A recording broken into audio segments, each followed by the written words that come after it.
Yo, what's up? Steven here, and I've been on a digital detox, as in no phone whatsoever, for over a month. And today, I'm gonna turn my phone back on.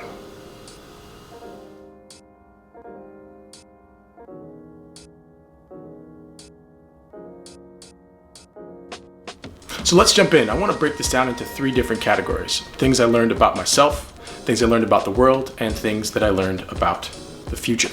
First and foremost, here's what happened. Like, you might be asking yourself, why would you turn off your phone at all, let alone during such a crazy time? It started with a day. I just put my phone away for the day and I started reaching for it. It wasn't going off. I just wanted to look and find something. I was like, that's weird. Let me just keep this off for another day. It led to 2 days, 3 days. And after 3 days, it kind of got normal. I'll be completely honest, because you're in the same space all the time, right? So things become a little more normalized. And I was just like, you know what? Let's just go for a month. Today is literally 1 month since I've turned on my phone, looked at it, answered any text messages. This is my iPhone. It's been in a drawer, basically in the trash, for over 30 days, and I'm kind of petrified of opening it up.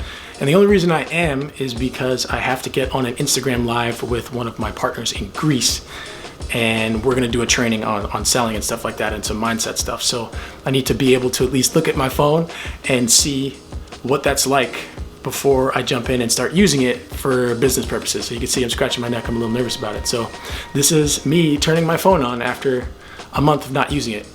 Here we go. Woof. So right now I have only 3 missed calls, which is cool. I have 94 text messages, 185 WhatsApp messages, and 4 emails. You can see here a little bit of those numbers. I don't know. Anyway, you can see I got a bunch of messages here, and I already don't like this.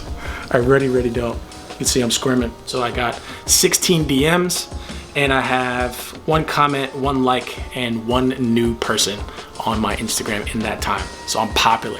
Part of that 30-day cleanse from these platforms has been specifically about getting my mindset back into who I am, what I want, and what I need. And so I can express that in the right ways. And if those platforms are the ones and ways to do it, then I'm happy to have those types of conversations. Let's get back to work. I would pick up my phone sometimes for 3 or 4 hours a day, every single day, 7 days a week. So that's like almost 30 hours a week. But I would do this, and I would do it between work or calls or something as a way to pull myself out of whatever I was doing. So I just finished a phone call with somebody, I'll pop onto Instagram and I'll check my feed, or I'll check for a text message, and then I need to switch and get focused on another thing. And then I'll pop over 5 minutes later and check my phone again for another text message that I know is not there. Cycle repeats, so on and so forth. That's the type of mind frame that I got into when I would be using my phone a lot. Now, let's fast forward to now, where we're in this weird time in the entire world where you look for an escape in these places, like all over Instagram or in your email or whatever. You're looking to tap something to get some news that something better is happening. And when you go on Instagram and you go on all these text messages and look for someone to save you from what's happening, everybody else is doing the exact same thing as you. They're stuck in the house and they're not doing anything that interesting either. They're just coping as well. I just realized that that was an expensive bit of energy for me to expend, to put towards something that wasn't going to serve me or help me deal with the space that I was in. I'm in this apartment for who knows how much longer, whatever. And my apartment's comfortable. You can see I got these beautiful plants. That's Phoenix, that's Lucia. But one thing I notice is I'm pulling myself out of this environment to find one that might be better or more interesting or anything else. And that makes this place less in my mind and in my approach. It's like, oh, this isn't good enough. This sucks. And what I noticed was, because I can't change environments, I need to change my environment, the place that I'm actually in.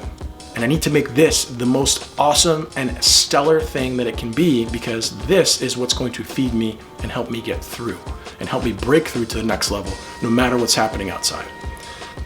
The next part of what I learned about myself is kind of what I need. I need space and time to figure out where and what I want for myself.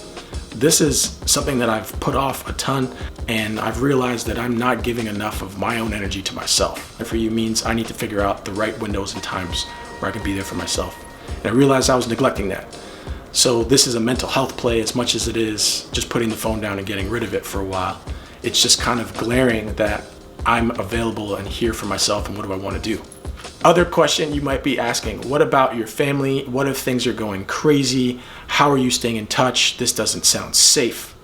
Yeah, I get it. I totally understand. Well, first, I live with my brother, so I can talk to him if something's going on, and if we need to have contact with our parents or our family, he can handle that for me, and he's shouldering that burden for me. So shout out to him for doing that as well, and just giving me this space to just turn myself into another direction. My parents can get in touch with me through email if they need it. And any friend who's really a friend, we're booking times and chats to talk to each other on like a somewhat regular basis. So text messages don't really matter in that respect. So I've kept the real relationships that I need really close. Everyone else, even if you are important to me to some degree, it's just like I couldn't handle dealing with all of the emotions and stress that everyone else has, because again, there's emotions and stress over here too. So I need to take care of me before I can take care of anybody else, and I won't apologize for that. I have call scheduling software, I have Zoom, I have all those things just like most people do. And if you want to talk to me, it's like, yo, grab time in my email and hit my calendar and book a time for us to talk, and I'm completely available for anybody who really understands and wants to get in touch with me. Here's what I've been doing instead of being on my phone. So in those moments where I would jump in and pick up my phone to just go and get into the rabbit hole and swiping, hoping that I would find something better than what's in front of me, I picked up a book. And in that month's time, I've read 10 books. But every moment I have free time, I'm sitting down and I'm enriching myself. And I've loved that balance of getting more focused on what I want to do and how I'm grabbing knowledge and how I'm using my energy to grab knowledge. So that's what I've learned about myself. Here's the stuff that I learned about the world. There's a lot of fear in the world. That's number one. There's a lot of powerlessness, and people don't know how to spend time with themselves. First, I want to address the fact of boredom, right? If you're not on your phone and you can't just quickly get that dopamine rush to go get that thing and find the stuff that's just gonna serve that immediate need, like the snack, but a digital snack, what happens and where does it go? So if you know, desire or demand does not disappear, it only gets reallocated. Boredom is your body asking your brain to level up. Your mind is asking and saying, hey, we need to do something that's going to take us to the next level. That's all it is. And some people respond by saying, all right, what do I have in front of me? And for me, in the instance of having my phone out and committing to just doing it for at least a month, I started looking around my apartment, looking around my room, and I was like, this feels strange, let's do something different. And I moved furniture around. I changed my environment, even though I couldn't change environments. And being bored was one of the key things that just got me there. It gave me the mental clarity to look around and say, I need to do something about this. What can I do? I think people just can't spend time with themselves, and confronting that time is terrifying. But again, that's when you're asked by who you really are to have your body meet yourself there. And that's a really hard question for anyone to ask. If you walk closer to that place, you're gonna find some really cool answers, and I think you're gonna get a lot calmer around what it is that you're here to do and why. The other thing is powerlessness. So within fear and the inability to spend time with yourself, you start to compound all of these other bits of things that might be going on that you actually have no control over. So there's a thing called the locus of control. On the most outer ring, you have all the stuff that you have no control or any influence over whatsoever. So like what's happening outside. You can't control any of it. You just have to kind of wait and see what happens. And that can make you feel powerless, and I get it. But it doesn't make sense to worry about because it's gonna do what it's gonna do. You just have to let it happen. Unfortunately, that's just what it's gonna be. The next is your sphere of influence. So this could be your friends, this could be your general attitude about things and the messages that you put out to people to stay encouraged and stay positive. That's an example. The next and the most important one is your actual locus of control. The things that you own, your space, your environment, your mindset, your attitude, and how you put that out to people. That's the stuff where you should concentrate all of your energy. Because by doing that and doing that well and being excited and encouraging and ready and moving in the right direction, you're encouraging everything in your sphere of influence to also do the same for them, which creates a larger zone of where people can feel in control. Which leads me to the next point, the future. What does the future look like? What does this mean? And what does turning my phone off have to do with it? Great question. I'm an optimist. I think the future is bright. We have to believe first and foremost, going back to the locus of control, that our futures are bright. And if we believe and put out the energy that our future is bright, we can help other people understand and be optimistic about the future. Now, the future is uncertain.